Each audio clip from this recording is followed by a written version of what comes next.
Ayun guys, magandang tanghali po sa inyong lahat at andito pa rin po tayo at nagbablog. Napakainit pa rin kahit na ano na, pababa na yung araw.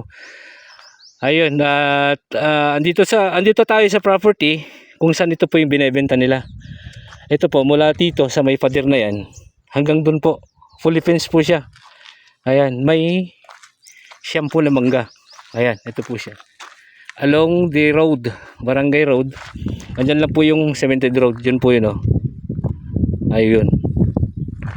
And then ang may-ari po nito is nasa Manila. May siyam na malalaking mangga na ang frontage po nito is 48 meters frontage. Ayan, napakalaki po yung mga mangga niya. Ayan, oh. Malinis po ang titulo nito, tax updated po. Ayan, pasukin ko po. Ayan, para makita po ninyo yung gaano kalaki yung mga mangga. In case po na magkakagusto po kayo dito sa property, tumawag lang po kayo sa mga number sa screen para may pa-view po namin. Fully fenced po siya hanggang dun po sa dulo. Ayan po, sa may fish pan po kasi dun sa dulo. Yun po yung dulo niya. Bali siyam po na mangga na malalaki. Siya, 2, 3, 4, 5, 6, 7, 8, siyam. Ayan po yun. 9 mango trees. Ayan, namumulaklak po iba. Ayan. Ayan, napakagandang farm. Rest house. Ito po yung katabi po na yan. Isa nakabili po din yan. Gumawa po siya ng rest house niya. Ayan, o. Kung nakikita niya. And then, nag-alaga po siya ng mga kambing. Ayan, yung mga kulungan po ng kambing niya, nakikita po ninyo. Ayan po, ayan, kulungan po ng kambing. Nabili rin po ito. Ayan po yung ginawa niyang pahinga niya pag nagpupunta po siya dito. May dalawa po din siyang kubo. Ayan, marami po siyang kambing na inalagaan. Ayan, may kabayo po siyang malit doon. Good sa kung po ito, farm, residential. Pwede rin niyo pong gawing itong resort kasi napakaluwang.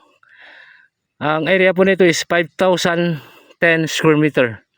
Ang presyo po nito is 2.2 million pesos po. 2.2 million pesos po. Ito pong mga nasa kabila na yan ay nabili po yan. Mga taga Manila din po nakabili. Ayan, gumawa din po siya ng fish pan dyan. Ayan po, fish pan po yan. Ayan, kubo niya. Ayan, wala pong problema sa kuryente kasi andun po yung poste ng kuryente. And then dito po sa banda rito, marami pong resort dyan. 5 resort po yan. Yung Provincial Road, andyan po, 3 minutes drive. Provincial din po yun, Nueva Ecija, Pangasinan Road, 3 minutes drive din po. Town proper ng kuya po, 5 minutes drive. Makakarating na po kayo ng town proper. Ayan, peaceful area po, napakaganda. Malinis na malinis yung property. Titulado po ito, nakapangalan na po sa may-ari. Ayun, 5,015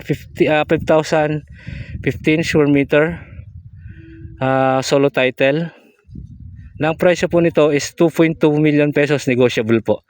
Makakausap niyo po yung may-ari at anytime.